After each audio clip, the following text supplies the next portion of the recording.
On poursuit cette fois-ci dans le secteur de la défense avec Dassault Aviation, dont le titre inévitablement s'essouffle après l'effet conflit au Proche-Orient. Du coup, est-ce qu'un retour vers les supports est envisageable selon vous, Daniel ?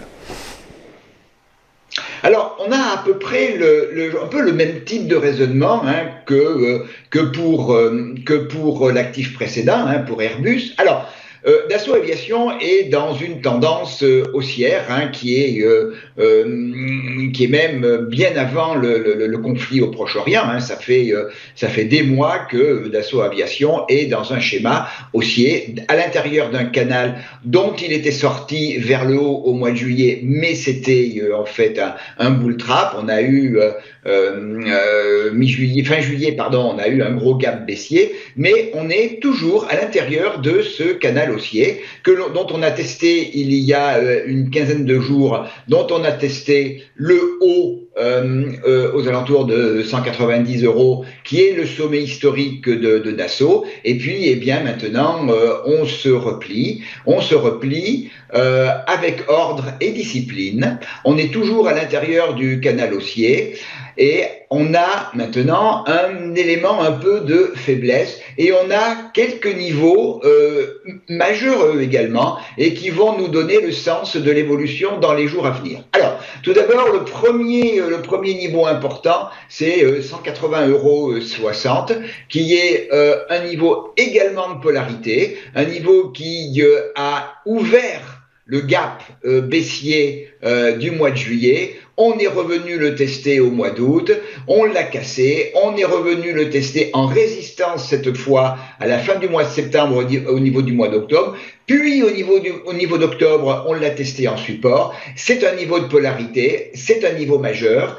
En dessous, on a une zone qui va être une zone de support éventuelle dans les jours qui viennent, entre cette zone de 178,40 qui est également un niveau de polarité et la branche haute du canal haussier.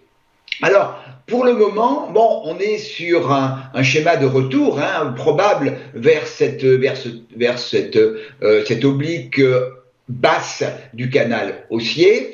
On a un RSI qui est en situation un peu de faiblesse. On a la bande de Bollinger Basse qui est en train de s'ouvrir. Donc le premier niveau déterminant, donc c'est 180,60 €.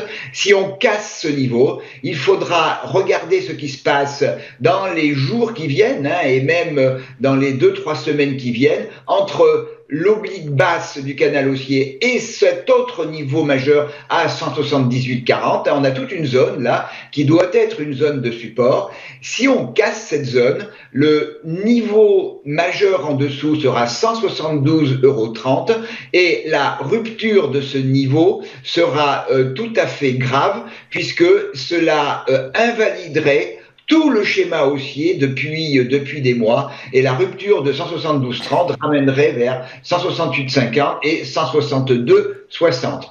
La tenue de 180,60 ou la tenue de la zone oblique basse du canal haussier 178,40, la tenue de cette zone et un rebond, nous ramènerait vers le niveau de résistance, le premier gros niveau de résistance à 184,60 €, puis au-dessus, le sommet historique et l'oblique haute du canal haussier.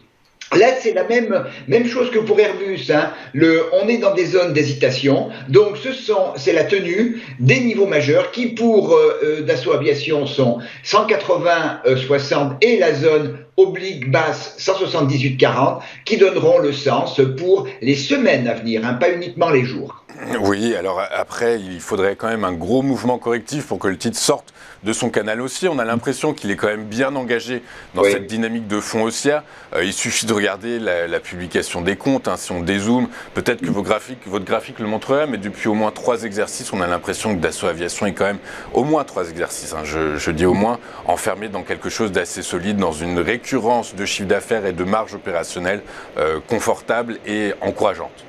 Ben, tant qu'il y aura des situations un peu malheureusement conflictuelles dans le monde, c'est vrai que les secteurs liés aux militaires seront favorisés. Hein. Thales a une bonne courbe boursière aussi. Donc c'est la géopolitique qui est un élément extrêmement important pour ces types d'actifs.